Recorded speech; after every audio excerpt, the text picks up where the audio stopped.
On Saturday, April 5, 1997, the dispatcher of the Las Vegas, Nevada Rescue Service answered a call from a distressed man who reported the disappearance of his wife.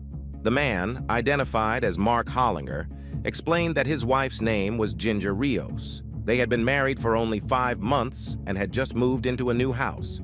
Yesterday, they were shopping for their new home when Ginger entered a store and seemed to vanish into thin air. The police began an investigation.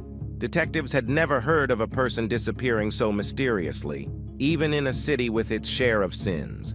They couldn't even begin to imagine how unusual this case would turn out to be, where you think you know exactly what happened, but it turns out you don't, and you have to start all over again.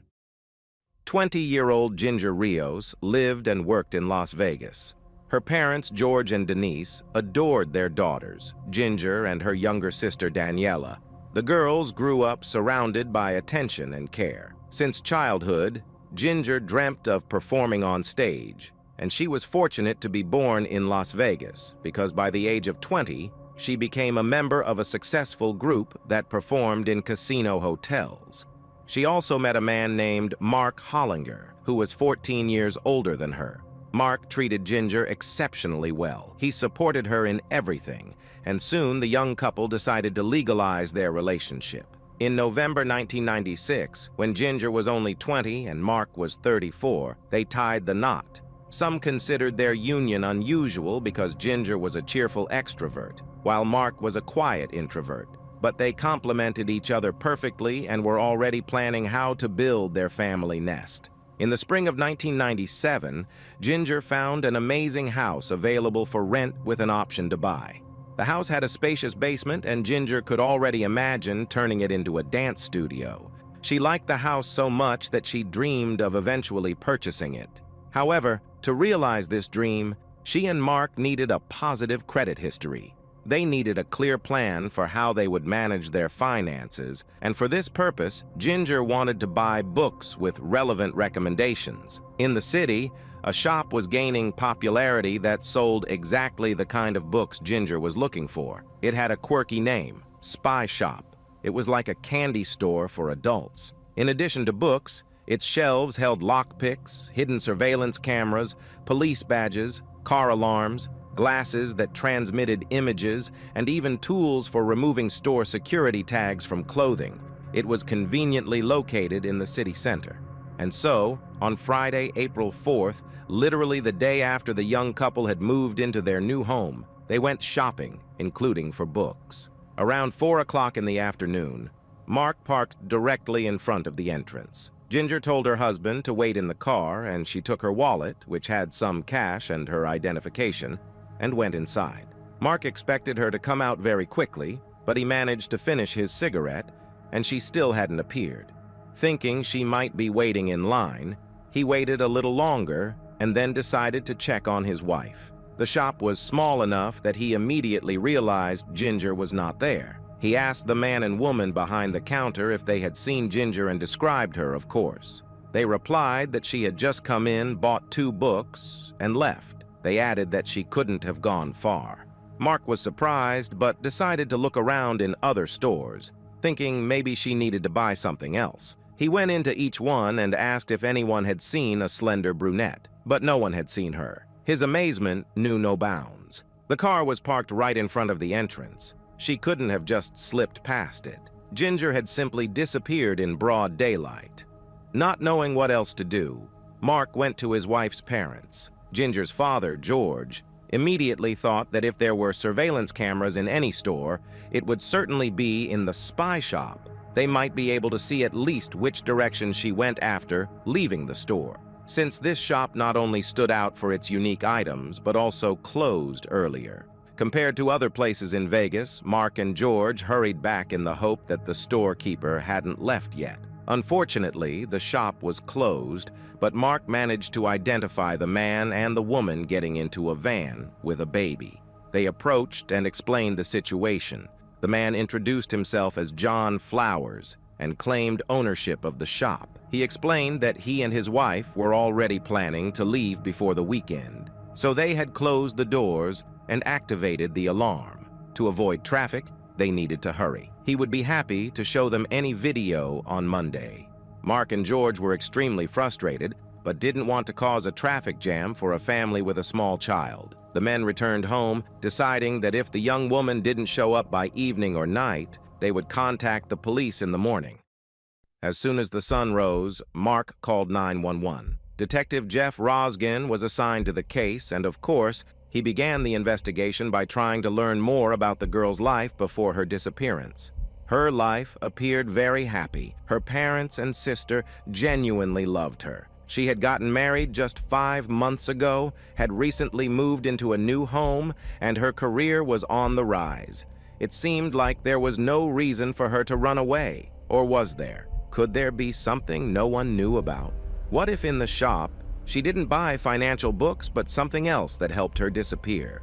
George recalled how his daughter had mentioned going to that same shop just a few weeks ago. However, he couldn't remember her talking about anything unusual or making a purchase while she was there. Her family concluded that she must have been somehow abducted. But how could this be accomplished in such a short span of time without her screaming or calling for help? Did this indicate that she knew her abductor? After her disappearance, the young woman did not use her credit cards or withdraw her latest paycheck. This suggested that she likely didn't vanish willingly. The detective also spoke with the girl's friends and colleagues, who saw Ginger's life quite differently. First, the girl was not as thrilled with the progress in her career as it might have seemed. She believed that by this point, she should have had a solo career, rather than performing as a backup vocalist. Secondly, she didn't like the persistent advances and even harassment from some strangers who saw her on stage. Thirdly, she had to take weight loss pills, which caused significant mood swings. Finally, her marriage wasn't going smoothly, to the extent that she had spent some time living in a hotel to avoid going home. Detective Rosgen had heard enough and suspected that Mark was hiding something. However, Mark's story had never changed. He had no apparent motive to harm his wife, and Ginger's parents insisted that suspecting Mark was a waste of time and resources. But the investigation had no other leads. Everyone had only heard Mark's story. Of course, the shop owner confirmed that the girl had made purchases, but could anyone be sure that Ginger didn't return to the car before Mark did something to her? Mark desperately hoped that his wife had simply run away. It hurt his pride, but at least it meant she was safe. He even tried to conduct his own investigation, questioning people and, with George, searching the city for Ginger or any leads. On one hand, Mark was Ginger's husband. He loved her, and he certainly devoted every free minute to searching for her. But detectives saw this as an attempt to divert suspicion from himself. Indeed, any leads that Mark found didn't amount to much, unlike the police's next lead, which pointed directly at Mark. In the parking lot of a local shopping center, the patrol officers found a burning car, which turned out to be Mark's car. How did he explain this? He didn't know. He simply returned from work when the engine started making strange noises, so he left the car in the parking lot and went home in a taxi. In other words, the likely crime scene, if Mark had indeed done something to Ginger, was on fire, and the police had to consider it a coincidence. Nonetheless, forensic experts took the car for analysis, although it would take some time. The detectives had spent too much time focusing on Mark and decided to start the investigation over, from the place where someone other than her husband had last seen her. The owner of Spy Shop, John Flowers, wasn't present at the moment, but one of his employees allowed the police to look around. They didn't conduct a full search, but they did walk through all the rooms. Detective Jeff Rosgen didn't find anything unusual in the store itself, but when he entered the storeroom, he was almost knocked off his feet by the strong smell of bleach. On the wall, he noticed a tiny reddish-brown spot that could have been blood. They decided to take it for analysis just in case. Rosgen got in touch with John Flowers to inform him that the police had visited his store. John was quite surprised that they hadn't found the girl yet, but readily answered all the questions. He explained that the bleach smell in the storeroom was because his dog used it as a toilet, and he had to clean up after it frequently. It was possible that's how a tiny drop of blood ended up there. As for the surveillance camera footage and the receipts for the book purchases, he would need to come to the store to look for them and hand them over to the police. Rosgan asked about the books Ginger bought, and this is where the surprise came in. One book was about creating a new identity, and the other was about contract killers. But why did Ginger buy these? Did she genuinely intend to disappear? Or did someone force her to buy these books and then kill her in one of the ways described in the second book? The tiny spot on the wall, possibly blued, turned out to be too small for analysis. Nevertheless, it wasn't very important since everyone already knew Ginger had been in the store and left. What was much more critical was figuring out where she went afterward. Indeed, there were several possible leads, especially considering Ginger's striking beauty and her public performances. Many people, including those with bad intentions, could have noticed her. Moreover, her father worked as a dealer in one of the most popular casinos in Vegas. When it comes to money, things can get messy. Days turned into weeks, and the hope of finding the girl alive was dwindling. The answer regarding Mark's car came, and guess what? They found nothing. No blood, no signs of struggle, nothing at all. At this point, Rosgan thought of John Flowers. He considered the possibility of checking the surveillance camera footage to see if someone had approached Ginger at the store's exit. However, he was too late. Exclaiming, "Where have you been all this time, guys?" John explained that he had reviewed the footage, saw Ginger entering the store, choosing the books, paying in cash, and leaving. Since no one had come for the video, it had been overwritten with new footage from the surveillance camera. John also couldn't find the receipt for the books, although he was certain that it should be somewhere. After this, John seemed unwilling to cooperate further with the detective, partly because his business had suffered due to police, media, and curious onlookers who crowded his shop after Ginger's disappearance. Selling lockpicks and fake police badges in a store that was already filled with law enforcement paraphernalia was understandable, but it put immense pressure on his small business. Rosgan understood this, and there was nothing to push John into talking with them. The case was put on the back burner, and the police had no new leads. In fact, the truth was there, but the detectives working on Ginger's case wouldn't discover it until several more months passed. On May 5th, in the Mojave Desert, nearly 400 miles from Vegas, a group of hunters stumbled upon a shallow grave. The medical examiner determined that the body in the grave belonged to a young, dark-haired girl aged 15 to 18. She had no identification on her, but the killer hadn't taken her quite distinctive jewelry, a pink ring with 3 colored stones and another ring shaped like wire loops, intertwined to form the letter M or W. Could the M signify Mark? Or perhaps it was a family heirloom, because Ginger's mother's maiden name was Watersworth. Hoping for public assistance, the local police published photos of the jewelry, but it would be a very long time before they would learn the truth. In the meantime, to crack the case, the detectives needed a lead or a body. Suddenly, on August 16, 1997, Jeff Rosgan received an unexpected phone call. The caller identified himself as a federal agent from Arizona and claimed to have a lead on the Ginger case. Rosgan was intrigued. The agent explained that John Flowers had been accused of selling illegal eavesdropping devices. But what did this have to do with Ginger? The agent continued. John had gone on the run because he didn't want to be arrested, but his wife, Cheryl Cizone, had been brought in for questioning. They were interested in her husband's whereabouts, but suddenly she started talking about Ginger Rios, who had disappeared in Vegas several months ago. The agent left the room to make a call to Rosgan. It was only now that Rosgan realized he had never formally questioned the owner of the spy shop, the last place Ginger was seen. And yet, Ginger's husband had mentioned that there was a man and a woman behind the counter. Rosgan asked the agents not to let Cheryl out of their sight and hurried to Arizona. Rosgan couldn't have anticipated what Cheryl's interrogation would reveal. When Ginger entered the shop to browse for books, John Flowers turned to Cheryl and asked her to go buy film. This wasn't unusual, as she often ran errands when they worked together at the store. Cheryl returned after about 10 minutes, and that's when Mark walked in. John told Mark that his wife had just left and couldn't have gone far. Mark thanked them and left. Cheryl's husband seemed like a different person. He had a terrified look on his face. She asked him what was going on, and the man replied, "I did something terrible. Whatever you do, don't go into the storage room." Cheryl had no idea what he meant. and it never occurred to her that her husband had harmed someone. However, his behavior unsettled her, and a little while later, she decided to check the storage room. Inside, she found the lifeless body of a young girl with a pool of blood surrounding her head.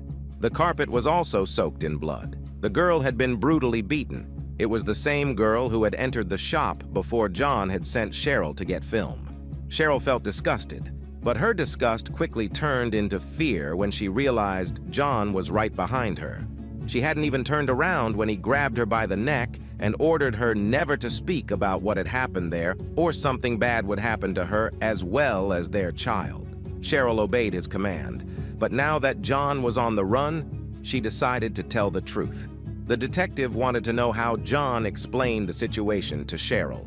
John told her that Ginger had a note from two of his former employees who were demanding money. Supposedly, the contents of the note and Ginger's insolence had infuriated John, and he had hit her so hard in the face that she fell back, hit her head, and died. However, Cheryl was convinced that this was a lie, and she had never seen the note. She did know for sure that John had taken garbage bags and spent several hours in the storage room, wrapping the girl's body in plastic bags and pouring bleach around her. He had told the employee that the dog had used the room as a restroom. Then, he put the body in his van and told Cheryl they needed to leave for Arizona immediately. That's when Ginger's father and husband approached them and pleaded for them to show the surveillance camera footage. John and Cheryl looked them in the eyes and lied, even though Ginger was lying just inches away from them.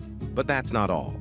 Cheryl also knew where her husband had buried the body. You see, they had gone to the Mojave Desert several times, John and Cheryl together. One time, John left Cheryl in the middle of nowhere and drove off with their baby and the girl's body. It's clear that he buried her, returned for Cheryl, and drove home. But this wasn't enough for him. They went to that location several more times so John could hide the shallow grave under a layer of concrete. It was only the last time that John came running back, panicked and screaming, "They found her! They found her!" So Cheryl was quite certain that the police had already discovered Ginger's body. In any case, she agreed to show the detectives the location in exchange for no charges being filed against her. They accepted her offer because they didn't believe Cheryl had been involved in the murder. She led them to the spot. When they arrived in the desert, the local officers started connecting the dots between the body found by hunters in May and Cheryl's revelation. Cheryl asked them to stop the car and led them to the place her husband had visited. The police expected to find an empty grave, but instead, they reached a concrete slab that appeared untouched. There, they discovered the body wrapped in plastic bags. Thanks to a tattoo on the lower back, they had a preliminary identification as Ginger, but they decided to wait for DNA analysis before informing her family. This raised several unanswered questions. Were there two victims? Did John kill both? If so, why and who was the second girl? Now they could secure a search warrant for the Vegas store where they found traces of Ginger's blood. The DNA analysis later confirmed that the body in the desert also belonged to her. Mark, who had clung to the hope that his wife had simply left and started a new life, was devastated. He blamed himself, thinking he should have gone to the store with her. But how could he have imagined that a complete stranger, the owner of a popular and frequently visited store, would attack his wife, someone who was a mother and his loving spouse? John's attempt to hide didn't last long, and he was arrested at a hotel in Los Angeles. The extradition process began, during which the detectives discovered that there was no John Flowers, the owner of the Spy Stores chain. Instead, there was a 26-year-old Craig Jacobson wanted for crimes committed in Florida. From the age of 10, the boy had struggled with mental health issues, suffering from paranoia, borderline personality disorder, and likely antisocial personality disorder. He spent a year in a mental health clinic and then served 30 months in prison, followed by 3 years of probation. However, in 1995, he disappeared. In his place, John emerged. In addition to this revelation, the police found another potential victim of John or Craig. 2 months prior, a teenage girl had entered the Vegas store, but before she could even browse the merchandise, the owner approached her, slung her over his shoulder, and carried her into the storeroom without uttering a word. Her luck was incredible because another customer entered the store and scared John Flowers away, so he released her. This young woman didn't report the incident to the police out of fear, and her word against the word of a respected businessman could have been problematic. This, of course, was before the truth about John came to light. In the following months, psychiatrists examined him multiple times and deemed him unfit to stand trial. The prosecutor was convinced that Craig was faking it, but feared that the crime might go unpunished. He explained to Ginger's family that the best option would be to offer him a plea deal. Craig agreed to plead guilty to the murder, and he was sentenced to 25 years in prison before he could be eligible for parole. As for the other girl, Craig mentioned her name as Mary Stoddard. She was the 18-year-old daughter of a chiropractor who had come to Vegas when he kidnapped and killed her. Ginger Rios's relatives hoped that he would be charged with Mary's murder, which could at least result in a life sentence or possibly even the death penalty. But here's the catch. Mary Stoddard, the daughter of a chiropractor as described by Craig, was alive and well. The body of the unidentified girl had already been reburied, but they had previously created a 3D model of what she might have looked like and obtained a DNA sample. This was all the police had, because as it unexpectedly turned out, the documents with information about her place of burial were lost, and no one knew in which grave she was located. In simpler terms, they had lost the body. Nevertheless, the police didn't give up on trying to identify who she was. In their list of missing persons, there were 300 people. Finally, on June 30th, 2010, after 13 years, they managed to identify the girl. More precisely, she turned out to be a teenage girl, as it was 15-year-old Christina Mary Martinez from Phoenix, Arizona. The girl lived in a group home, but constantly ran away from it because she was treated poorly there. She disappeared on May 3, 1997, while carrying a load of laundry to a self-service laundromat. Her path led her past the Spy Shop in Phoenix. Despite her difficult childhood, Christina had many people who loved her and were looking for her, including her friend Valerie, who never stopped searching for her. Valerie created various social media profiles in an attempt to draw attention to Christina's disappearance. Valerie would say, "No matter how long it takes, I will never stop thinking about her, and I won't give up. For me, she's not just a case number. I loved her. That's true love, never giving up on finding someone." Valerie couldn't have known that Christina was found just a week after her disappearance, in the desert, on her 16th birthday. As for the mystery of the girl's ring, the letter M on it signifies Martinez. Interestingly, the sister of the real Mary Stoddard mentioned that Craig had dated Mary when they were both younger. The guy was already behaving strangely back then, and if this is true, he could have become so fixated on Mary that after parting ways with her, he always sought women who resembled her to vent his anger. Considering that Mary is alive, but Craig called Christina Mary, it's possible that this was a fantasy he played out in his head while committing the crime, as many killers, especially serial killers, do. Most likely, Craig didn't plan his crimes but succumbed to impulsive acts, as was the case with the teenage girl from Vegas who survived because another customer scared the killer away. It's also possible that he targeted victims, as we know Ginger had been to the store before her disappearance. Craig never revealed the reasons for his behavior, but investigators believe the murders aimed at violence against women because Ginger's underwear was found around her ankles. In any case, now, thanks to being charged with a second murder, he will spend the rest of his life in prison. It's remarkable that Craig was able to deceive so many people so easily. Mark and George, who were searching for Ginger, his own wife, Cheryl, who had no inkling of his hidden nature, and even experienced Vegas police officers who had seen much in their careers. He truly appeared like an ordinary family man. And it makes you wonder where one can feel safe, if not with a store owner standing behind the counter with his wife and baby.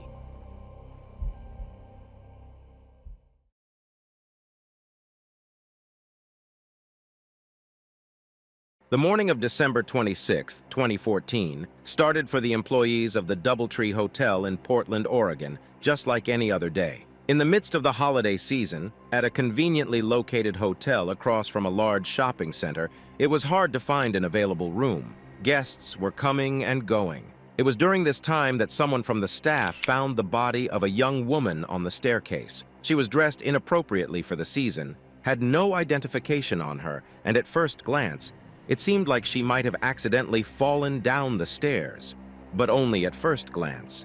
When detectives began piecing together the fragments of this unusual case, they made a series of unsettling discoveries. They would have to contend with 3 potential suspects, a mysterious double-faced guest, and a victim with a dark secret.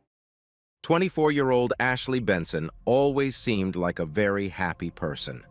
Until the age of 13, she lived in Montana with her mother and then moved to the suburbs of Portland, Oregon to live with her father, Michael, and stepmother, Jody. She had wonderful relationships with her father, and soon, she genuinely grew to love her stepmother.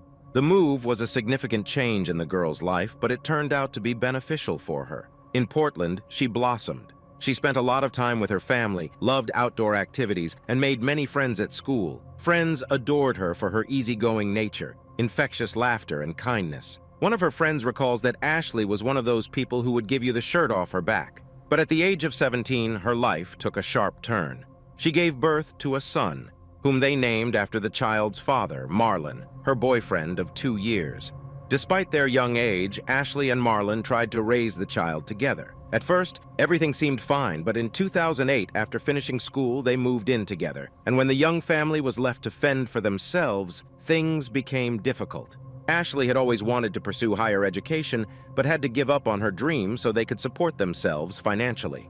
Unfortunately, the young parents couldn't cope with the challenges and eventually separated. Her son remained living with Ashley. The situation she found herself in was very challenging, but she managed. She found housing for herself and her son, took on any odd jobs she could find, and slowly got back on her feet. Over the next few years, the young woman dedicated herself entirely to her son. However, she was still very young and must have felt that something was missing from her life. So, soon enough, Marcus Giles entered her life. Ashley and Marcus started dating and moved in together in Vancouver, Washington.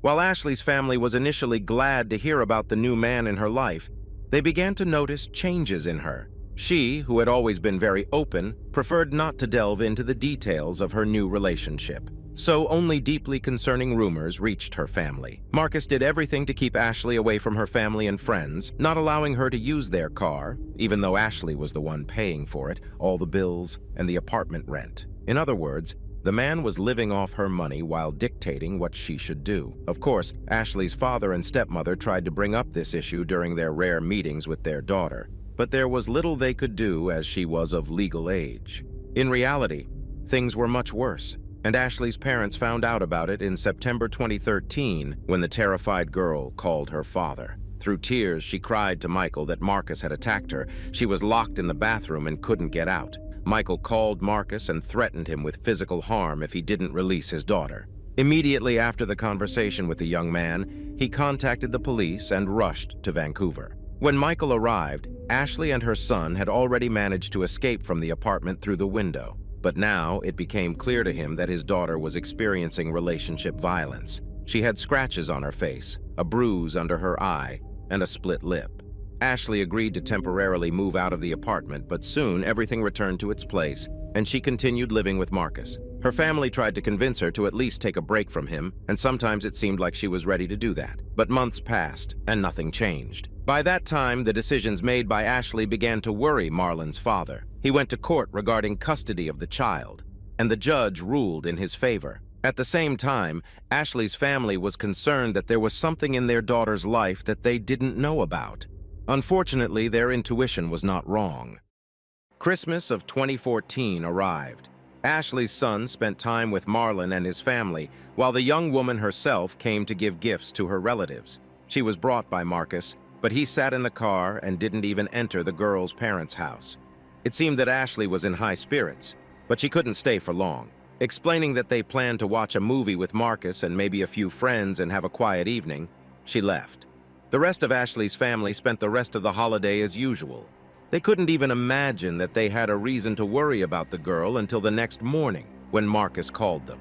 The young man informed them that he couldn't get in touch with Ashley. Michael and Jody knew that Ashley had a habit of letting her phone completely run out of battery. Plus, she never kept track of time. Usually, after a few hours, she would call back as if nothing had happened. They were confident that this was one of those cases, but they still began calling their daughter, trying to reach her. However, as time passed, their concern grew. It was at that moment they received a call. And this call not only shattered their world, but also explained why they felt that Ashley was hiding something from them. While Michael and Jody were increasingly anxious, a few kilometers away, the staff at the DoubleTree Hotel in Portland was experiencing a different kind of crisis. The morning started as usual during the busy holiday season, but then everything changed abruptly. Around 11 a.m., a hotel staff member found a body in the stairwell on the 8th floor. Just behind the door, he saw a young woman lying motionless on the floor. It was clear that she couldn't be helped anymore. When detectives arrived, they immediately noticed that the young woman was dressed inappropriately for the cold winter. She wore dark pants and a white blouse without a coat or jacket, and without shoes or socks. There were no bags, phones, or documents with her. Therefore, investigators assumed that she was a hotel guest, and her belongings must have been left in her room. She had no visible injuries except for marks on her neck, suggesting she hadn't fallen down the stairs, but was likely strangled. This assumption would soon be confirmed. The young woman's nails also caught their attention. It was clear that she had recently had a bright manicure for the holidays, but most of the nails on her left hand were broken, and there was no nail on her left index finger. However, they couldn't find any nails near her body. This led the police to conclude that they were dealing with a murder, and the victim had fiercely fought her attacker, but the murder didn't occur in the stairwell. However, after speaking with the hotel staff, the investigation hit a roadblock. No one could remember the victim. As far as they knew, no one matching her description had checked in or out.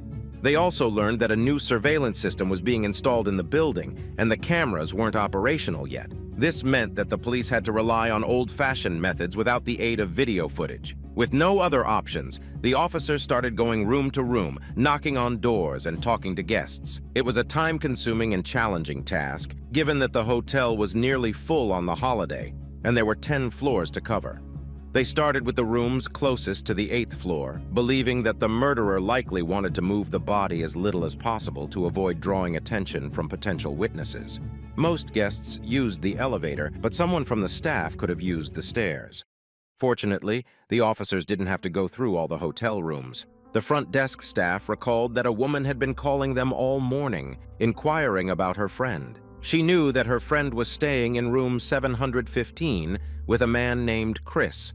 Officers asked the staff to check the registration log, and they found that room 715 was registered to a Chris Yoon.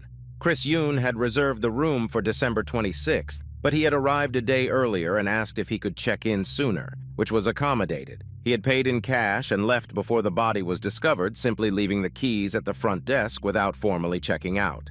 This situation raised an interesting legal nuance. Since the man had vacated the room on his own, they couldn't obtain a search warrant in his name because once he left, the room became public property.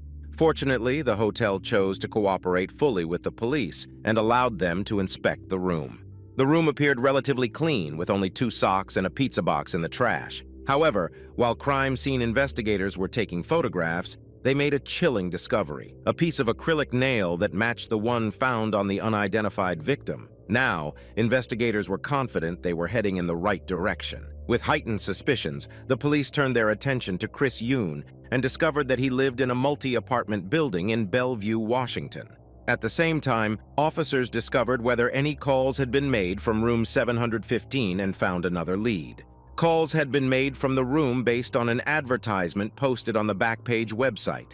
This website often featured ads from women offering escort services, and this particular ad turned out to be one of those. The woman went by the name Veronica. The attached photos matched the victim found on the stairwell landing.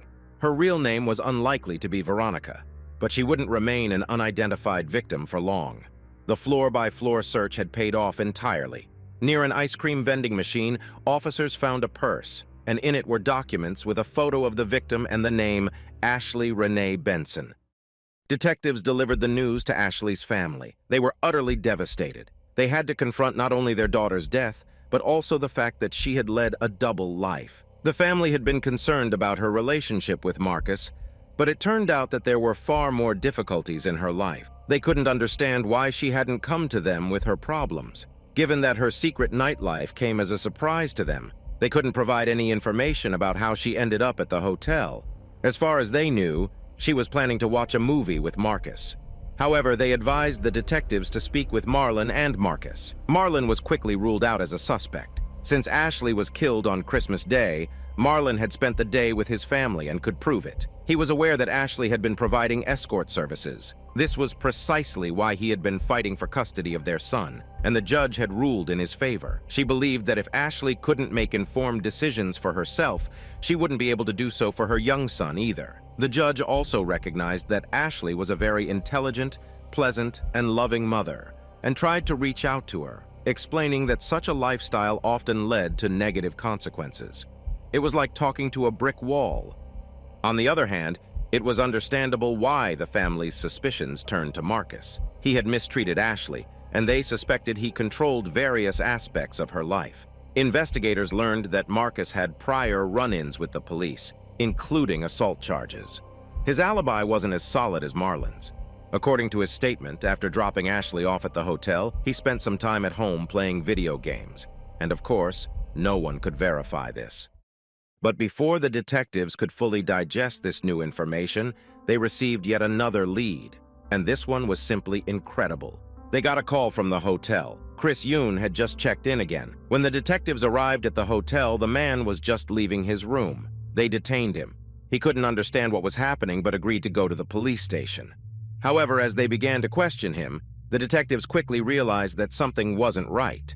He seemed genuinely shocked that the police considered him involved in a murder. He had no knowledge of anyone named Ashley Benson, and most importantly, he hadn't been anywhere near the hotel until that day, December 26th. Furthermore, since everyone in the country was celebrating Christmas, he had plenty of witnesses, his family and friends, who could confirm that he was at home in Bellevue, Washington. He had a multitude of photos that corroborated his story, and he insisted that the police take his fingerprints and DNA. Chris explained that he was a DJ and had come to Portland for work, along with his fiancée. They had booked the room for December 26th, 2 months in advance. The detectives were baffled. Everything pointed to him as the killer, but Chris Yoon clearly couldn't have been in 2 places at once. Or could he?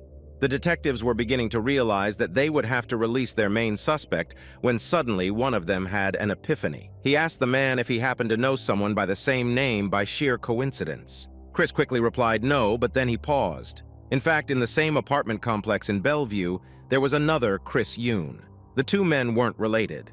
What's more, their last names were spelled slightly differently, but pronounced the same. The detectives couldn't believe such an unbelievable coincidence. They pressed for details and found out that the man who arrived in Portland on December 25th had shown his driver's license with the name Tae Bum, Chris Yoon. The spelling of the last names didn't match, but he calmly explained that it was a typographical error. The hotel staff didn't find it strange. He paid in cash and went to his room. The detectives got even more incriminating evidence when they found Ashley's phone.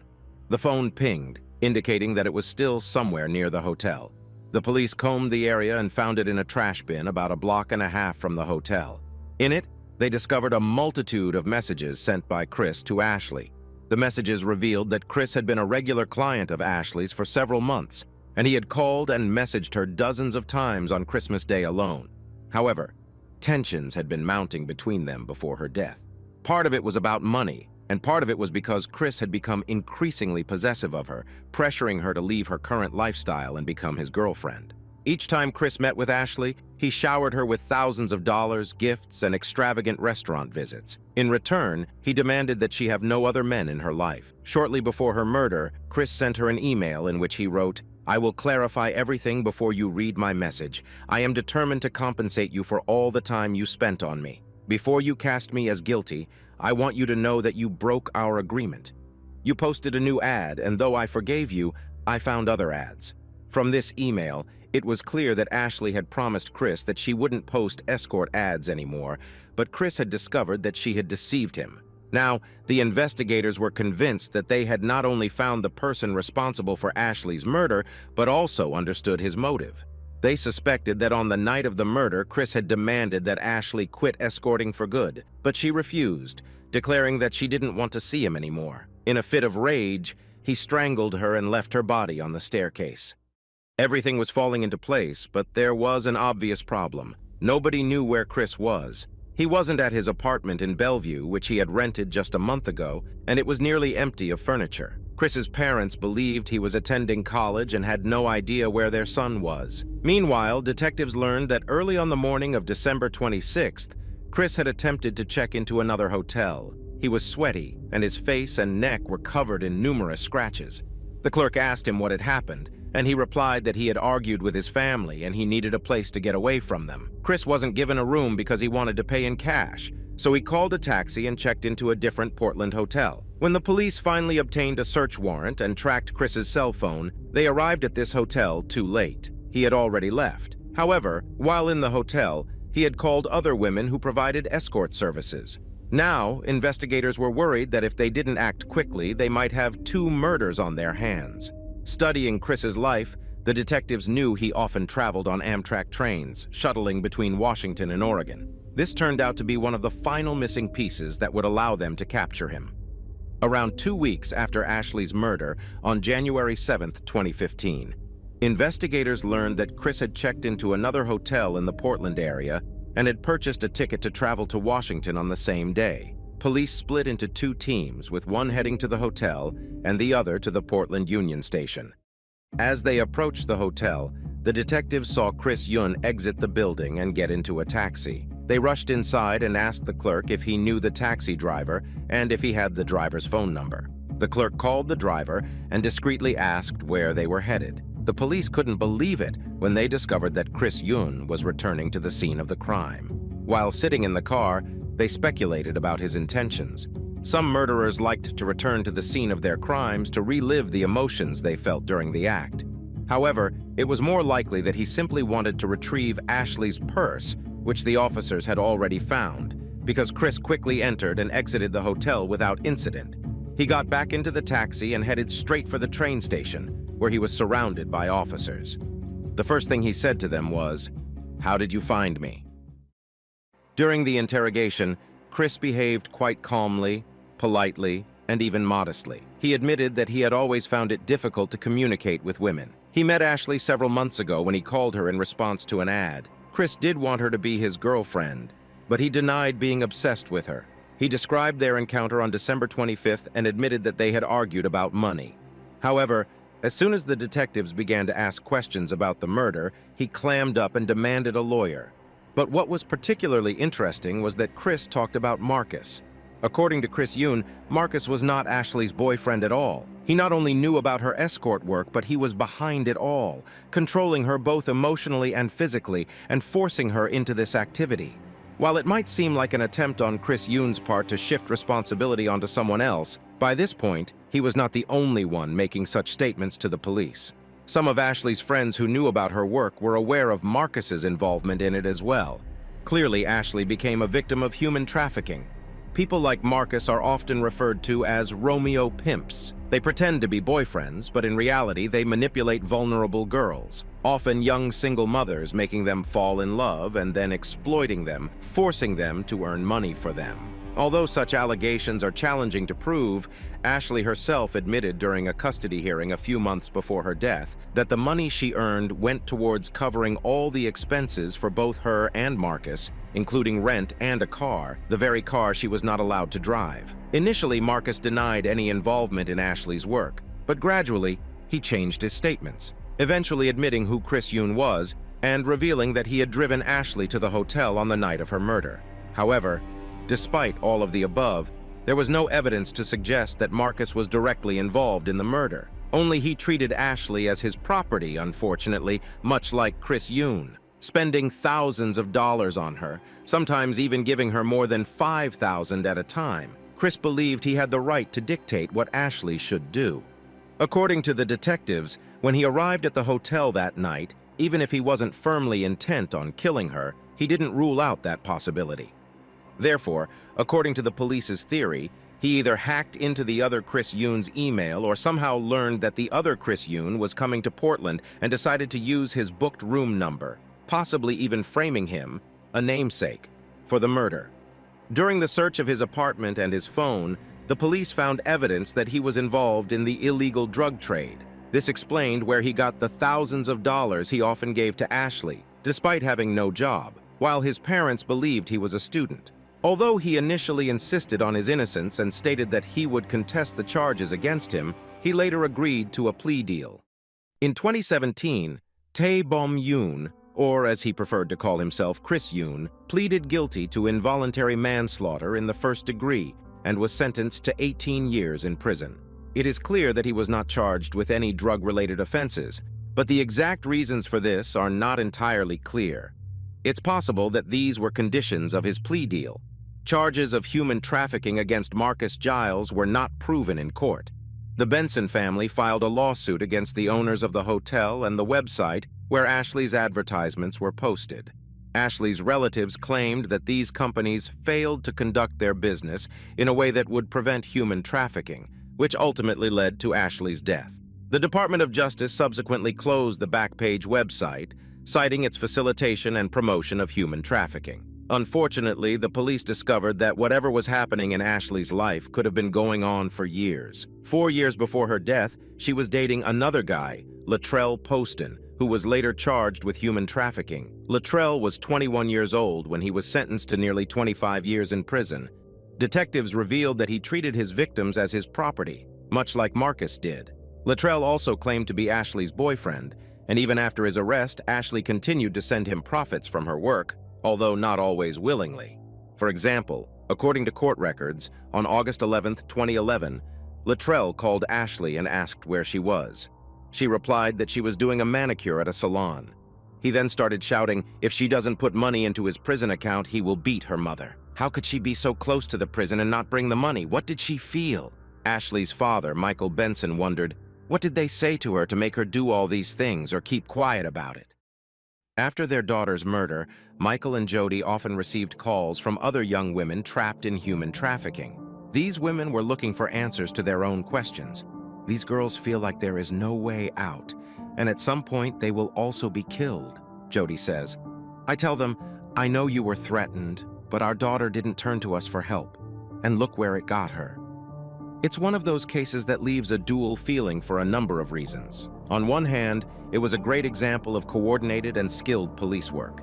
Detectives and prosecutors managed to find the killer and secure his conviction.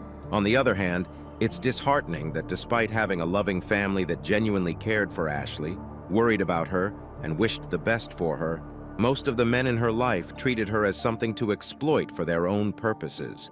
It makes you wonder if all the criminals involved in this case got what they deserved.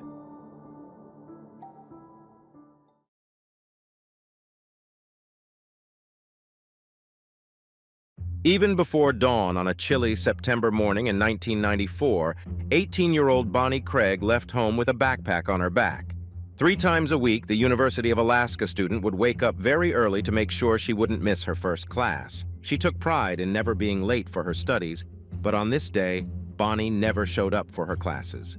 Later that same day, another university student was taking pictures in a scenic park when she made a horrifying discovery. Bonnie Christine Craig was born in Calgary, Alberta, Canada on March 30, 1976. At the age of 3, Bonnie's father was replaced by her stepfather, Gary Campbell, for her and her older brother. He adored the children, and soon Bonnie had 2 more younger siblings, Adam and Samantha. They always looked up to their beloved older sister, who was caring, kind, and full of life. She excelled at everything she set her mind to, especially in academics and sports. She became the first girl at her university to engage in wrestling. Due to Gary's work, the family frequently moved. Bonnie attended 8 different schools, which taught her how to quickly adapt to new environments. Despite Karen and Gary deciding to divorce a few years later, Bonnie adored her stepfather and chose to live with him. Moreover, Gary's house was only 15 minutes away from the university where Bonnie enrolled. She chose to major in psychology at the University of Alaska in snowy and cold Anchorage. Not everyone would call Alaska paradise, but Bonnie and her siblings liked it much more than California or Texas. Perhaps one of the reasons why Bonnie wanted to live in Alaska was Cameron Miyasaki, her boyfriend. He was a year older than her, and they seemed to be made for each other. After graduating from an Anchorage school, Cameron headed to California to study architecture, but they stayed in touch via phone calls and emails. Unfortunately, Bonnie's life was not entirely without clouds. At a very young age, she experienced a serious tragedy. Her best friend died due to drunk driving. This event changed Bonnie's life and unexpectedly influenced future events. After her friend's death, Bonnie promised never to drink alcohol and never to get behind the wheel. She categorically refused to drive, preferring to walk or use public transportation. Fortunately, Gary's house was close to her university, which was very convenient. She would take the public bus to her classes 3 times a week and walked the 3-kilometer distance from her father's house to the bus stop. On other days, she worked part-time at a supermarket. The path to the bus stop partially led along a remote road, and it could be dangerous, especially for a girl walking alone in the pre-dawn darkness. Bonnie was aware of the hidden dangers and even told her sister that she always needed to carry pepper spray. She had one, but would it be enough if someone attacked her with the vilest intentions? On the morning of September 28, 1994, Bonnie woke up at 5 o'clock, got ready, and, as usual, headed to the bus stop. It was a 45-minute walk, so even though classes started at 7 o'clock, she always left early to make sure she wouldn't be late. Samantha heard her sister get up and hurriedly prepare for her classes. She was confident that Bonnie had made it to her English class, which she had been preparing for all evening. 9 hours later, another student was taking photos on the Chugach Trail in the park south of Anchorage. It was located 25 kilometers from Bonnie's home, and it offered stunning photography opportunities. When the student focused her camera on the picturesque surroundings, something caught her attention. Something was floating in the water beneath a 10-meter cliff, and this bright blue object seemed unnatural against the rushing white foam of the water. Sharpening the focus, the girl realized with horror that it was a woman. Her lifeless body was floating in the shallow river. In 1994, the girl didn't have a mobile phone, of course, so she rushed to the parking lot, got into her car, and drove to the nearest phone, where she dialed 911. The police officers from the state of Alaska responded to the call. The woman, still very young, was floating face down at the base of a high cliff. Today, in 2023, there is a barrier on that cliff, but in 1994, it didn't exist. So if a person was walking there, tripped and fell, they could easily have suffered a fatal injury. Initially, the police thought that's what had happened. The forensic expert made a preliminary conclusion that Bonnie had drowned, but had also sustained several serious head injuries, possibly during the fall. She didn't have a purse or a backpack with her, but there was a ring, Bonnie Craig's university ring. The police needed to contact her family, and by the time the officers were certain it was Bonnie and knocked on the door of the family's home, it was 10 in the evening. Gary, Samantha, and Adam were waiting for Bonnie any minute. The children were eavesdropping on the stairs when they saw their father fall to his knees and break down in tears after hearing the officer's words. They realized that something had happened to their sister, but hoped that she was in the hospital and everything would be okay. It turned out to be not the case. Bonnie's mother, Karen, was vacationing on a yacht in Florida with her new boyfriend at the time. She never for a moment believed the police report that her daughter could have died while taking a walk in the park when she was supposed to be in class. How did she get there without a car? And why did she go there in the first place? She considered it nonsense. She was convinced that it wasn't her daughter. However, when she arrived for identification, she had to admit that it was Bonnie lying on the morgue table. But Karen noticed something else. There were clear defensive injuries on her daughter's arms. She immediately asked the officers if they had collected any evidence at the crime scene. However, they replied that it was just an unfortunate accident, and there was nothing to collect. Had she been assaulted? Where were her belongings? Karen had a lot of questions, but the investigators weren't willing to share information with her. Karen, who had worked as a reporter, knew exactly what to do. She turned to the media, giving interviews and drawing as much attention as possible to her daughter's case, insisting that it was a murder. The police asked her to stop and not interfere with the investigation. But what investigation could there be if her daughter's death was being treated as an accident? She continued to make noise persistently. In reality, detectives were indeed investigating this case as a homicide, but they didn't want to disclose it to Bonnie's family or the media. They chose this tactic because they believed the crime was committed by someone close to the victim, possibly even a family member or boyfriend. and they feared that if the perpetrator sensed danger, they might go into hiding. After conducting an autopsy, the forensic expert concluded that Bonnie had been murdered, receiving 11 blows to the head with an unidentified object. She had a broken finger and abrasions on intimate parts of her body. Semen was found on her body and clothing. Additionally, an officer discovered a piece of paper with a drop of blood 2 meters from the edge of the cliff. The presence of blood in that location should not have occurred in the case of an accident. This means that something happened before she fell from the cliff. However, there were no other pieces of evidence or signs of struggle. At least 2 people had seen Bonnie walking to the bus stop, but there was no evidence that she boarded the bus. The police concluded that the killer had intercepted her while she was walking on the road in the darkness. Officers requested DNA samples, fingerprints, and hair from all family members. Karen was surprised by the need for the children's samples. Then an officer confessed to her that they actually needed Gary's sample, but it would look suspicious if they only took his DNA. Karen wondered if Gary could be related to Bonnie's death. According to Gary, Bonnie had told him she wanted to be buried in Canada, but maybe he wanted to send her body far from Anchorage. Moreover, on the day of her death, he shouldn't have been home. He was on a business trip and came back early for some unclear reason. He had also been upset when Bonnie didn't return home on time, even though she was supposed to be looking after their younger siblings. But could he have been so angry as to harm her? Gary had always treated Bonnie like his own daughter, but doubts were forming in Karen's mind. However, the DNA analysis did not yield any matches. Additionally, Samantha and Adam, the younger children, stated that on the morning of the murder, their father was at home, clearing ice from the car before heading to work. While the police were collecting DNA samples from nearly all the men Bonnie had interacted with, Karen decided to conduct her own investigation because the officers were avoiding her and not sharing information. Frustrated, Karen decided to start her own investigation by retracing her daughter's steps. At 5 o'clock in the morning, she set out from Gary's house to understand where Bonnie might have been abducted.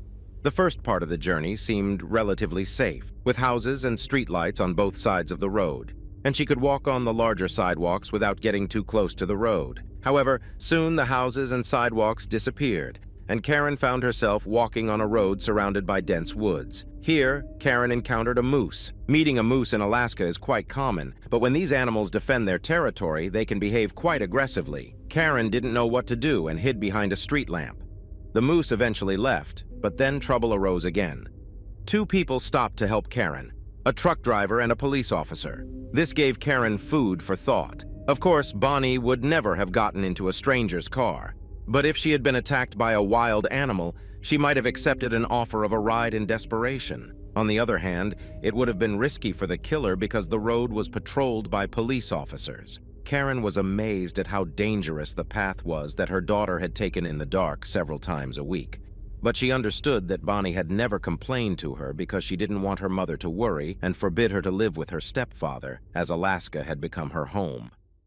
In January 1995, 5 months after Bonnie's death, and seeing Karen's persistence, the police gave her what she desperately needed. They allowed her to see the report from the medical examiner, but didn't permit her to discuss it with anyone. The woman received confirmation of what she already knew.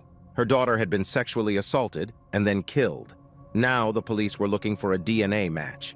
It's important to note that CODIS, the FBI's DNA database, was in its infancy, launched 4 years before Bonnie's death, and it wouldn't be fully operational until 1998. This means that until the police find a suspect, they won't get a match. Crossing out Gary and Cameron from the list of suspects, as Cameron was in a different state, investigators found that one of Bonnie's colleagues at the supermarket was overly infatuated with her. The girl even complained to her manager about the guy when he used a work computer to find out her phone number.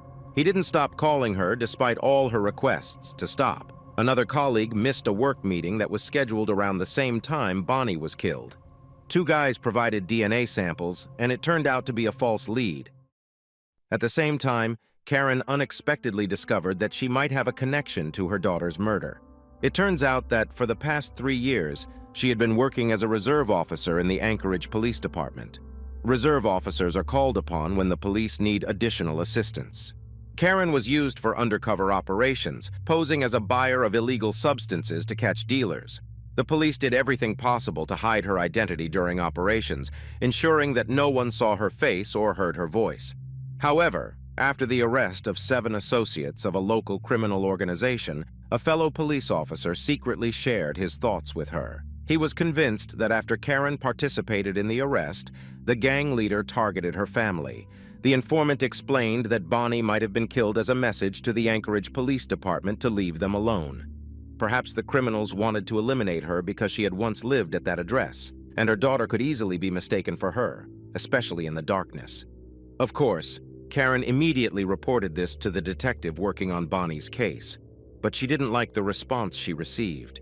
After sharing all the information, the detective was more interested in knowing the source of her information. He accused her of interfering with the investigation and refused to pursue her theory. Years later, Karen was convinced that the detectives had dismissed this lead, but she was mistaken. A year later, Karen unexpectedly learned that the police were working on a new lead. Bonnie's English teacher, whose class Bonnie was planning to attend that morning, called her. The teacher told the police that one of Bonnie's classmates might be responsible for her death. She had assigned her students the task of keeping a journal, and she was alarmed by how dark and filled with rage one student's journal was, particularly when he mentioned the date of September 28th, the day Bonnie was murdered. He wrote that it would be a tough day. What made it suspicious was that the student had skipped her class for 7 hours on that very day, and when he later turned in his assignment to the teacher, he was soaking wet, as if he had just come out of the shower, and he smelled like he had sprayed himself with an entire bottle of cologne. After reading the student's journal, Karen was convinced she had found a lead to her daughter's killer. If he attended classes at the same time as Bonnie, she might not have been afraid to get into his car, and the cologne could have concealed the smell of pepper spray. It was the most significant lead she had come across. Karen asked the investigators to examine the journal, but the police responded that they had already taken a DNA sample from the student and would only look at the journal if there was a match. This approach made sense in terms of saving time and police resources, but what if there were 2 attackers and only one of them had assaulted Bonnie? Karen was disappointed with the police's response and once again took it upon herself to investigate the life of the suspicious student. She found out that the student had been charged with assault but was released on bail, which was posted by his friend, who was also accused of murder. In other words, the student associated with questionable individuals. And furthermore, he appeared at the crime scene in the park when the police were removing Bonnie's body. Upon learning all of this, Karen concluded that her boyfriend's friend had committed the murder and already imagined how the 2 suspects would soon be arrested. But a few weeks later, the sergeant informed her that the DNA didn't match.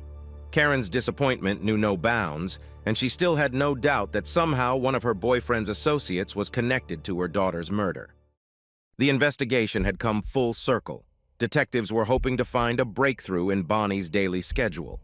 Around 5:20 a.m. on that day, a girl delivering newspapers saw Bonnie and accurately described her clothing. Another witness noticed an unfamiliar car parked in front of Bonnie's house, idling. An anonymous tipster reported seeing Bonnie talking to 2 brunette men in a car at a bus stop.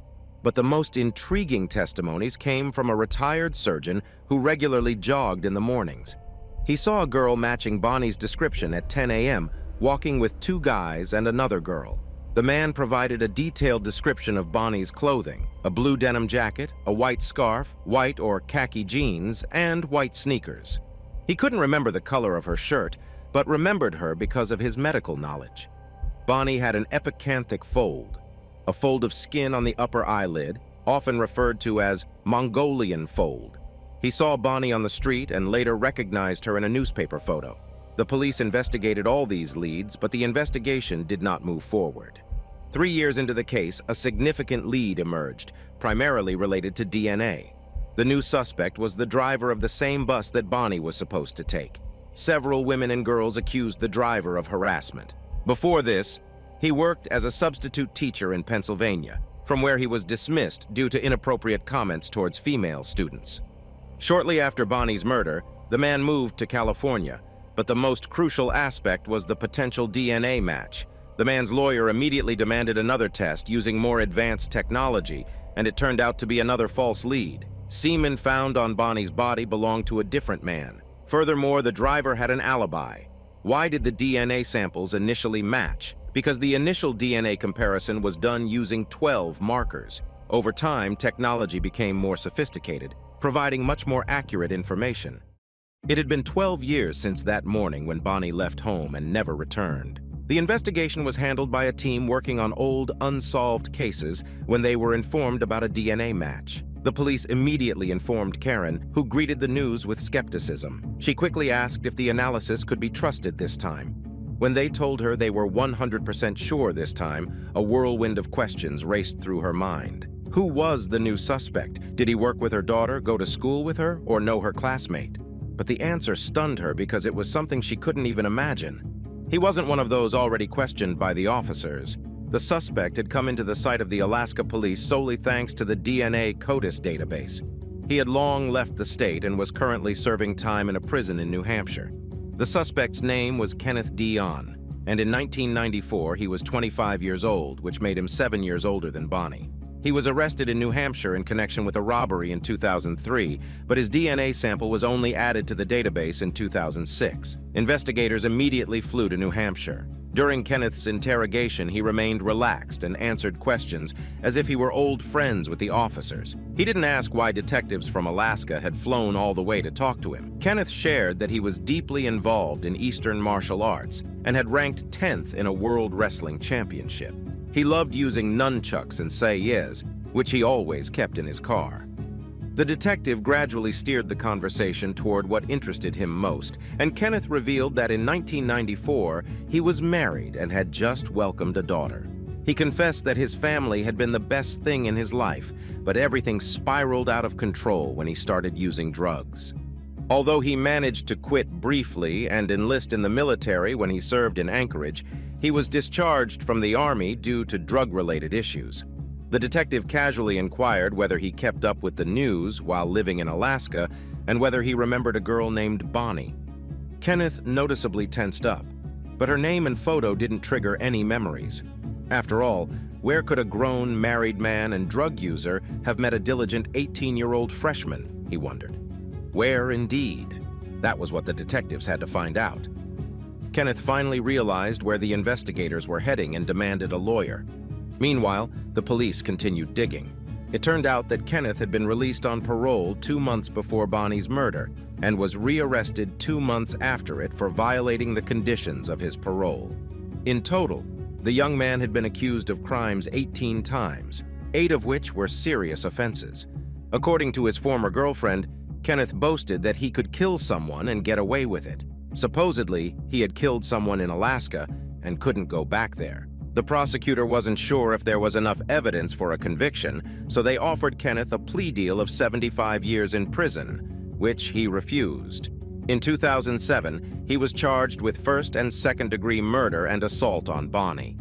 He couldn't be charged with kidnapping because the statute of limitations had expired. The extradition process and legal nuances took a lot of time, but finally, in 2011, Kenneth appeared before a judge in Alaska. Kenneth's attorneys acted quite persistently and aggressively. They constructed their version of events around the idea that on September 28th, there was an unfortunate accident. Bonnie Craig was walking in the park, tripped and fell, and Kenneth wasn't even near the park that day.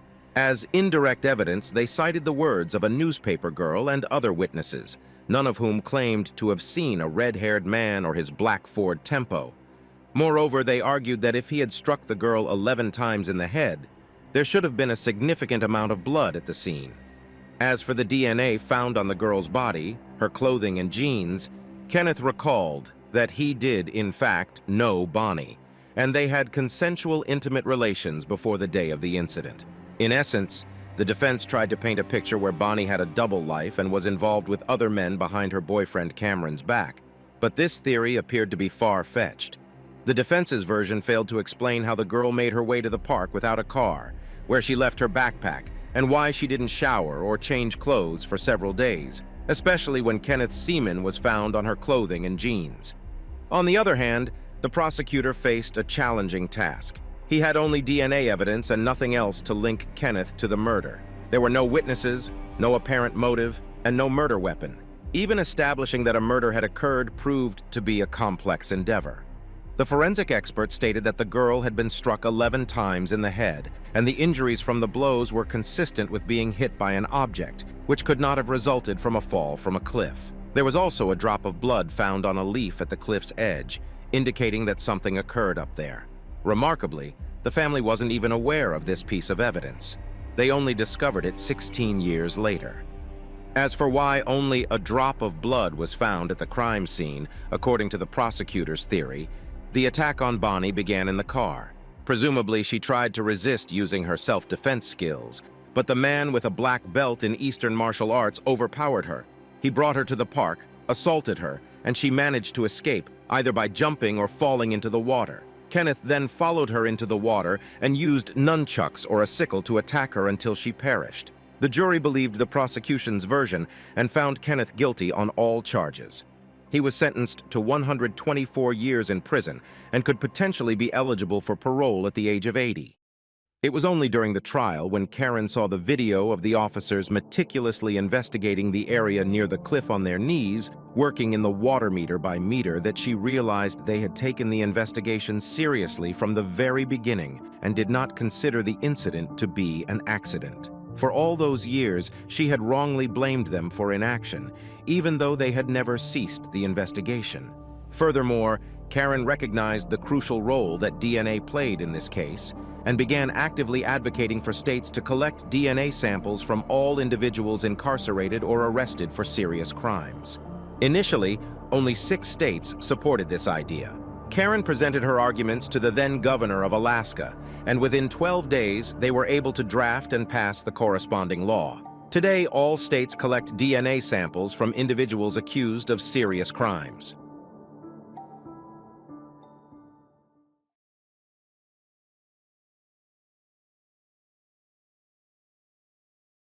Karen Spooner and John Lewis, along with their children Jane, Nicola, John, and Jamie, were a regular family living a normal life in the suburbs of Manchester. Everything changed in 1997. May 5th was a holiday in Britain, and the children didn't have to go to school. The youngest sons of the family, 11-year-old John and 8-year-old Jamie, were playing in the parking lot of a local supermarket. Despite the 3-year age difference, they were best friends. Of course, they had their arguments, but John always looked out for Jamie. On that day, while playing with friends, John didn't notice his brother disappearing from sight, but it didn't bother him. It wasn't uncommon for an 8-year-old to get bored and go home or visit one of their friends. However, when John returned home around 6 p.m., his brother was still missing. He hadn't been seen since 8 a.m. when the two brothers left home. It was very unusual for Jamie, who loved to wander the streets but often came home to grab a snack or hug their mom. At first, nobody worried, thinking the boy was with his friends and lost track of time. They were confident he would return before dark because he was afraid of the dark. However, when their father returned from work around 8 p.m. and the child still hadn't appeared, Jamie's family went out into the street to search for him. They visited all his friends, went to every street where he liked to play, calling out his name, but there was only an echo in response. Exhausted, they returned home and contacted the police. The suburb of Manchester, Openshaw, where Jamie grew up, is known for its large number of abandoned factories that were closed around the middle of the last century. This means that for a young adventure enthusiast, it represents a somewhat unsafe but enticing place for play. The police began searching these buildings, and several concerned citizens joined in the search. Karen urged anyone who might have seen or knew anything about her son's whereabouts to contact the police. She described the boy as being short for his age of 8, and added that he often wore clothing meant for 5-6-year-olds. Jamie's family was driven to madness with worry. No one could understand how such a little boy could go out for a walk, as usual, and not return home. As time passed and Jamie remained absent, people began to fear the worst. The police were flooded with calls and messages claiming sightings of Jamie in various places in Manchester, but all these leads turned out to be false. Then, a few days after Karen's public appeal, an older sister of Jamie was approached by a man who claimed to have seen her brother. He asked if the boy was wearing a dark blue suit, to which the girl nodded in confirmation. The man turned out to be Darren Vickers, a 28-year-old bus driver. He told the family, and the police that he had seen Jamie on his bus. He explained that the child had purchased an all-day rider ticket, which allowed him to ride any bus in Manchester all day long. Jamie had chosen Darren's bus and spent the whole day riding with him on the route 219 from Ashton to Manchester, peering out of the window before getting off at the same stop where he boarded. Jamie's parents immediately believed that it was indeed their son because, like most boys his age, he loved cars, trains, and buses. Most likely, he had gone to the bus stop to go to the store and buy a gift for his mother's birthday but got carried away by the bus ride. Darren Vickers seemed like a genuinely pleasant man who sincerely wanted to be helpful to the family of the missing boy. After visiting Jamie's relatives' home, he offered any assistance they might need. Karen and John invited him for dinner and were amazed by how kind and empathetic he turned out to be. During this difficult time, Jamie's family was going through a lot. Their 15-year-old daughter, Nicola, even stopped attending school to help take care of her brother and sister. Understanding their situation, Darren offered his support. He tried to alleviate the burden that had fallen upon them by acting as their representative. He gave interviews on behalf of the family, urging anyone who might have seen the boy to contact the police. John and Karen seemed to believe that he was heaven-sent and placed full trust in him. However, the police were not entirely convinced that Darren Vickers was as pleasant as he appeared to be. There were inconsistencies in his story that immediately raised suspicions among the investigators. Firstly, the child could not have had a ticket, as Darren claimed, that allowed him to ride all day on any buses in Manchester, because selling such tickets to children was strictly prohibited. So why did the driver allow Jamie to ride with him for 6 hours? Out of kindness towards a child fascinated by transportation or for a more sinister reason? Additionally, other passengers of Route 219 began contacting the police. They stated that Darren lied about Jamie's behavior on that day. The boy did not sit by the window the whole day, on the contrary, he turned the entire bus into his playground. Witnesses concluded that Jamie must have been the driver's son or younger brother because he was allowed to sit next to him, play with the controls, distribute tickets to passengers, and even manipulate the gear lever. The police were convinced that Darren did something to gain the trust of the child. They reviewed the surveillance camera footage and realized that Vickers had been deceiving them from the very beginning. The camera at the bus stop clearly recorded Darren exiting the bus himself to approach the boy. They had a brief conversation, and Darren even ruffled the child's hair before they both got on the bus. However, neither Jamie nor Darren appeared at the same bus stop in the evening. The police discovered that Darren had been working as a bus driver for only 2 weeks prior to the boy's disappearance. Further investigation into Darren's past revealed that he had provided false references in all his previous job applications, except for one, which belonged to a convicted criminal with a history of targeting children. The incredibly kind-hearted person, Darren Vickers, suddenly became the prime suspect, and the investigators invited him to the station for questioning. Surprisingly, this outraged Jamie's family. They believed that the police were grasping at straws and, without any other suspects, focused all their attention on their new friend. Throughout his time at the station, they waited for him outside, supporting him just as he had always supported them. Since the investigators lacked solid evidence against Darren, and the search of his home yielded nothing, they had to release him. Jamie's family immediately threw a party in his honor. As if that wasn't enough, Darren moved in with them, occupying Karen and John's bedroom, while the parents, unable to find peace, slept on the sofa in the living room. For the police and many townspeople who suspected that Darren was not what he pretended to be, this was shocking and unbelievable. The more press conferences he held on behalf of the family, the fewer people believed that he was sincere and innocent. In particular, body language and gesture expert Cliff Lansley stated that Darren gave himself away during interviews by constantly shaking his head and shrugging his shoulders when speaking to reporters. These subtle head movements were a gift for a gesture expert because people unconsciously make such gestures, and they clearly indicate a discrepancy with the statement the person is making. Trying to regain control of the situation, Darren called a radio station and pleaded with everyone to stop blaming him for the boy's abduction. He claimed that after Jamie spent the entire day on his bus, he gave the child a ride home in his own car because he lived nearby. This statement revealed further inconsistencies in his story. After all, he initially claimed to have dropped him off at the same bus stop where he picked him up, and then he supposedly drove him to his grandmother's house. Now it appeared that Darren took the child home.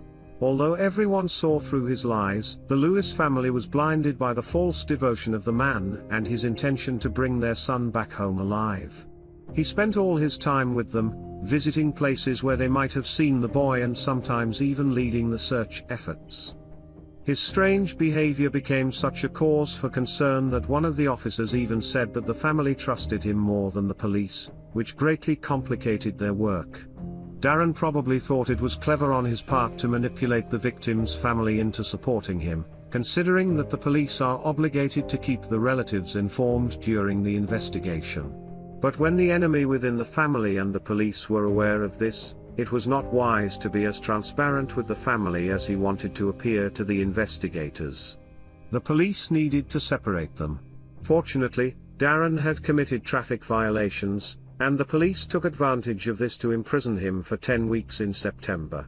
Throughout this time, the investigators tried to find any evidence against him. On October 14th, they decided they had enough circumstantial evidence to charge Darren with the abduction of the child.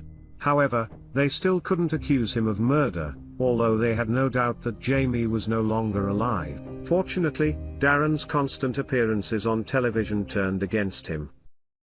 The police were approached by two teenagers who told a horrifying story of how a man resembling Darren had tried to abduct them one night. He lured the children to a secluded part of the local park, where he showed them a photograph of Jamie and exclaimed, "There he is, look, he's there," and attempted to lead them further into the park. However, the man's strange behavior frightened the kids, and they managed to escape. The detectives informed Jamie's family about what they had learned.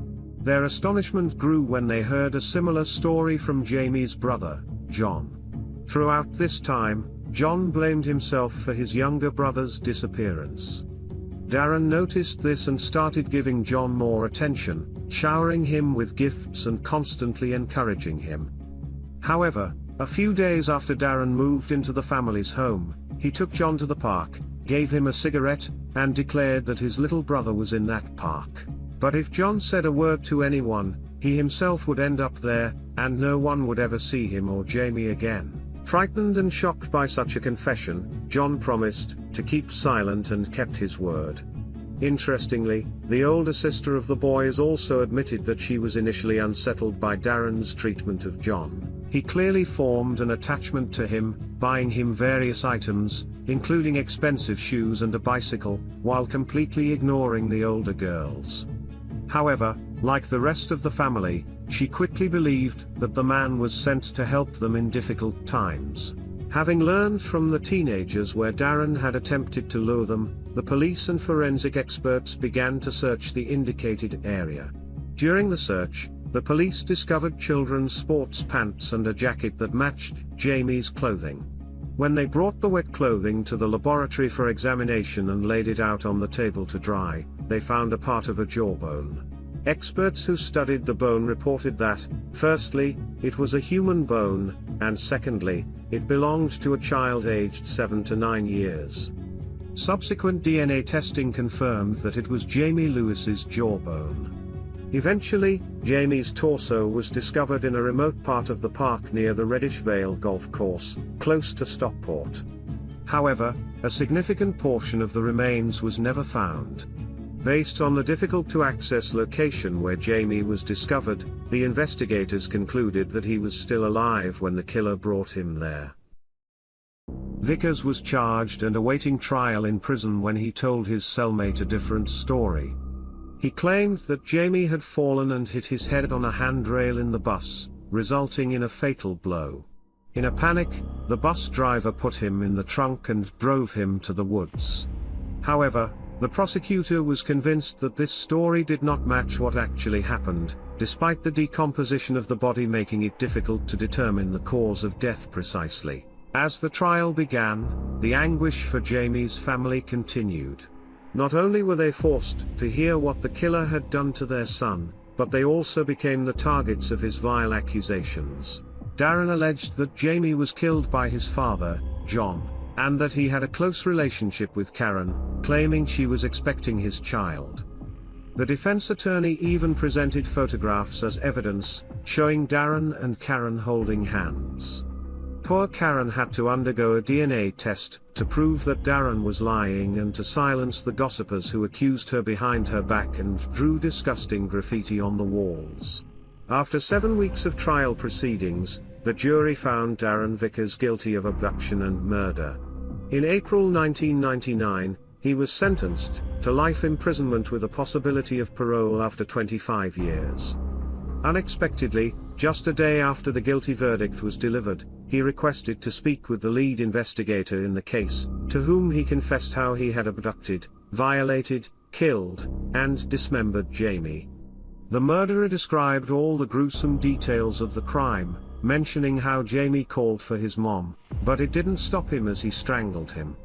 He then returned to the crime scene multiple times, presumably to dispose of the body parts separately. Darren made this shocking confession in the hope that it would result in a reduced sentence. However, realizing that his ploy failed, he made a final attempt to regain control by contacting the media and retracting his confession. In 2014, another inmate attacked Darren with a hammer. He sustained several serious head injuries. The man spent some time in the hospital but made a full recovery, and after 3 years, in 2024, he is seeking a chance for parole if the parole board deems it possible. The officers involved in the case promise to make every effort to prevent his release.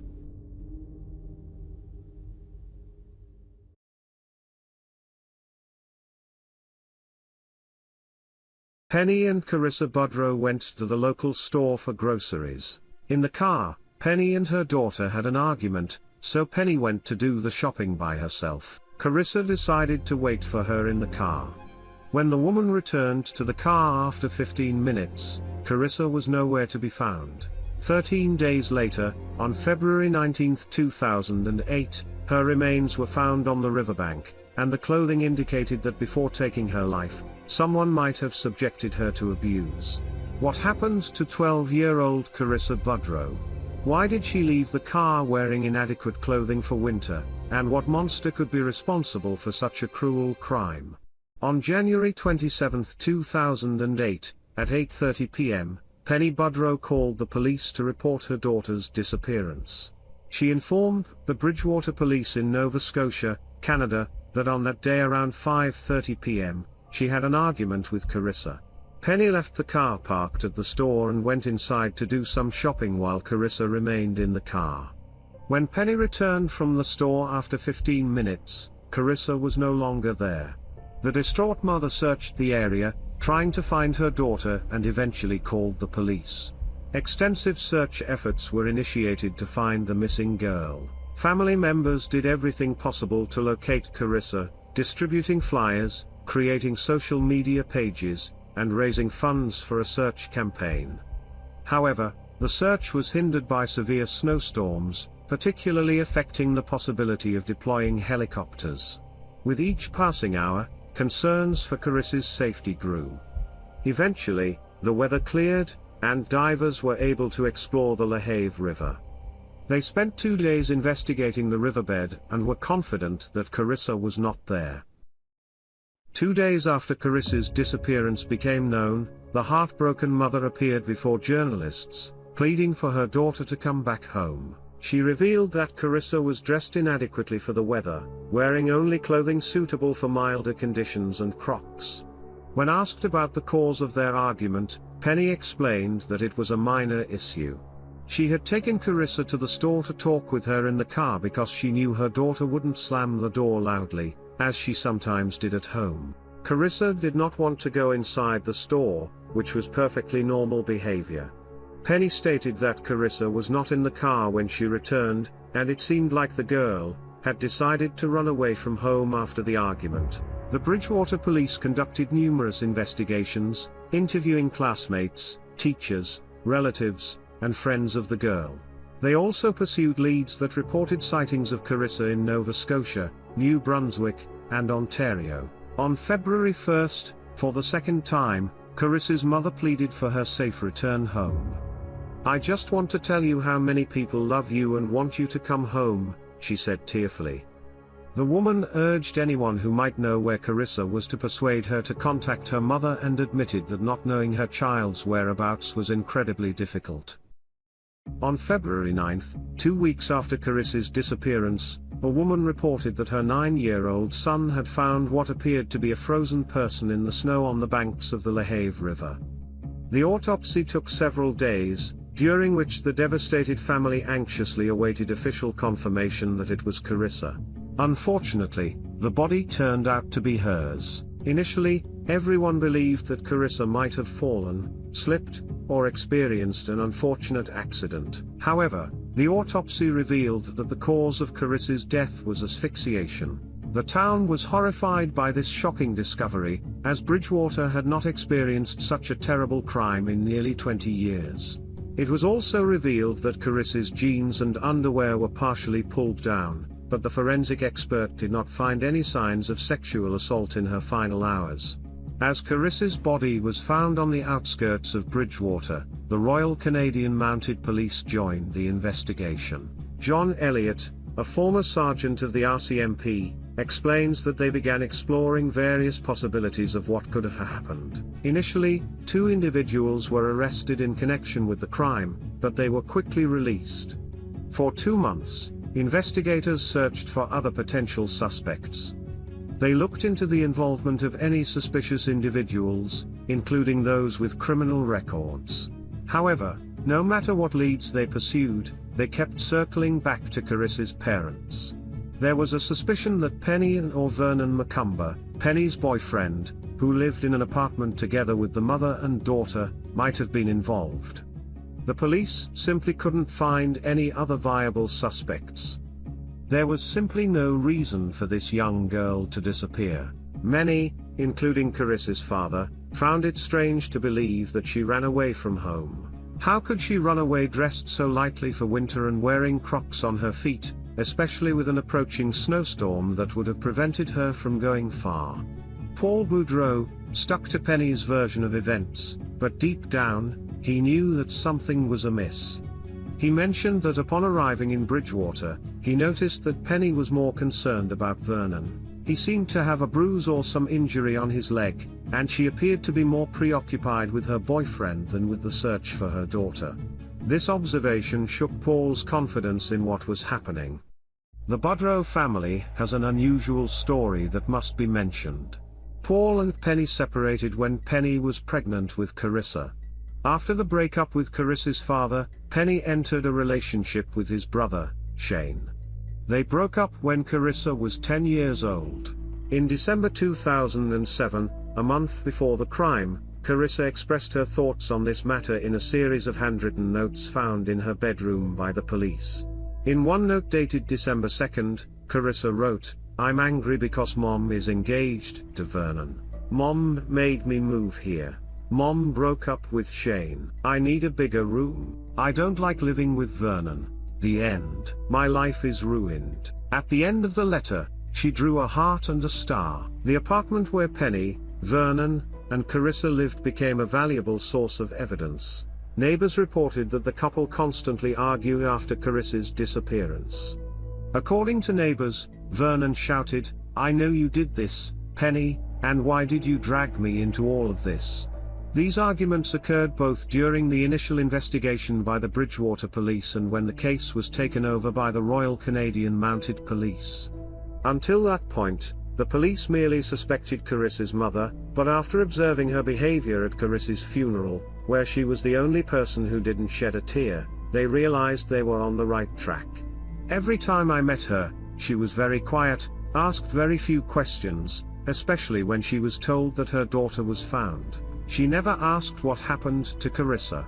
Not once, Elliot recalled. On February 14, Vernon and Penny, who had been cooperating with the investigation, stopped communicating with the police when the couple was brought in for questioning, and effectively arrested. However, they were released the next day due to a lack of evidence against them. Elliot shared that as the couple was leaving the building, he couldn't help but advise Penny to constantly look over her shoulder because investigators would always be there. After that, a radical shift occurred in the investigation.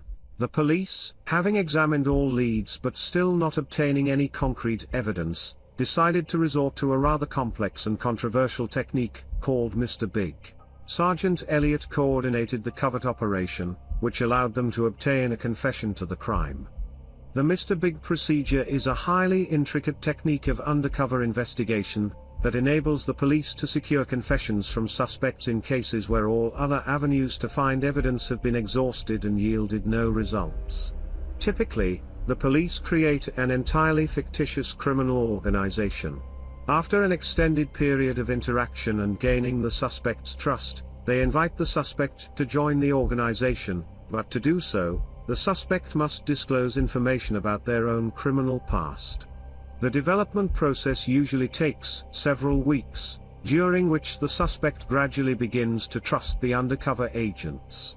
The controversial aspect of this method lies in the fact that sometimes detectives may overstep boundaries, coercing a person into confessing. In this case, the team took measures to ensure that everything went smoothly. The officers playing the roles of criminals knew nothing about Carissa's case, as they were instructed not to read or watch any news about it. Initially, investigators focused on Penny's boyfriend, Vernon McCumber, but it became clear fairly quickly that he was not involved in the crime. He may have had suspicions, but that was all. Subsequently, the investigators concentrated their efforts on Penny. For 4 months, they slowly approached the woman, gaining her trust. The officers posed as members of a criminal syndicate and hinted to Penny that they could help her destroy the evidence the police had against her. They told her that they would do so in exchange for a serious crime she would commit for them, but they also needed her to confess to what she had done to Carissa, and provide them with all the details of the crime. Budrow took the bait and confessed, describing all the details of what happened. All her interactions with the police were recorded on video. Penny went so far as to demonstrate how she took her daughter's life. Elliot recalled, "We were in the next hotel room. We had a live feed, we could see everything happening in the room where Penny was. And we saw how events unfolded. We heard Penny, her own words when she described what she had done to her daughter, Carissa." The police never made the video or audio of Penny's confession public, but Elliot called that moment surreal. "When we all saw it, we looked at each other, and tears were in our eyes because we solved the case. We got justice for the family, but it was very difficult."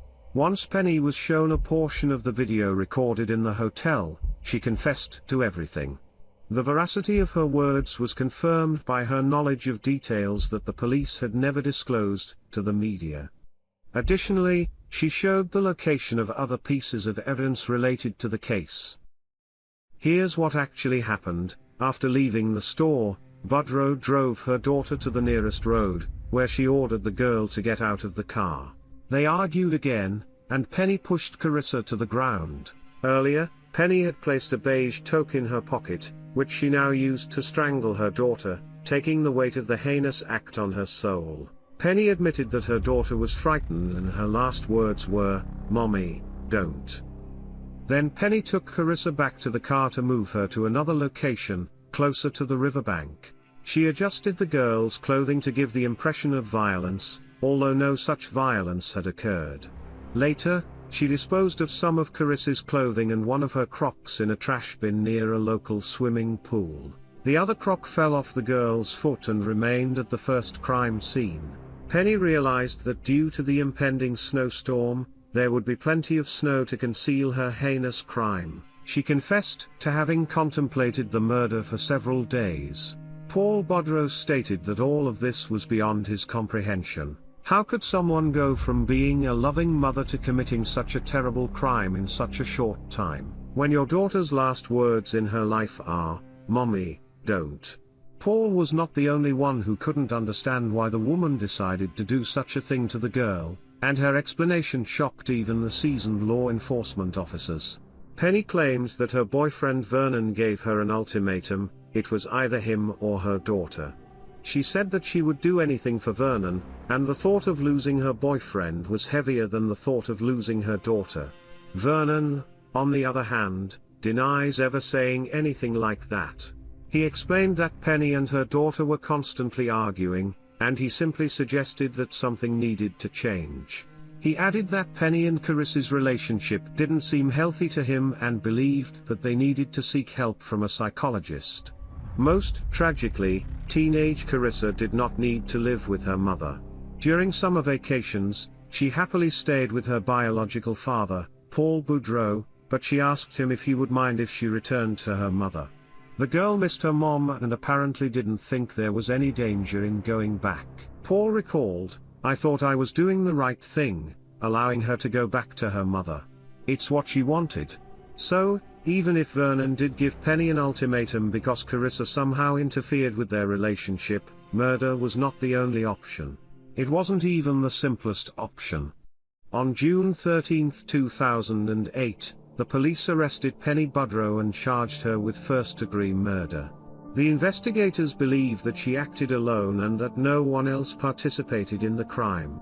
After several delays in the court proceedings, on January 30, 2009, 3 days after the anniversary of the Woman's Heinous Act, Penny Boudreau pleaded guilty to second-degree murder. It was a plea deal she accepted for a lighter sentence than if she had been found guilty of first-degree murder.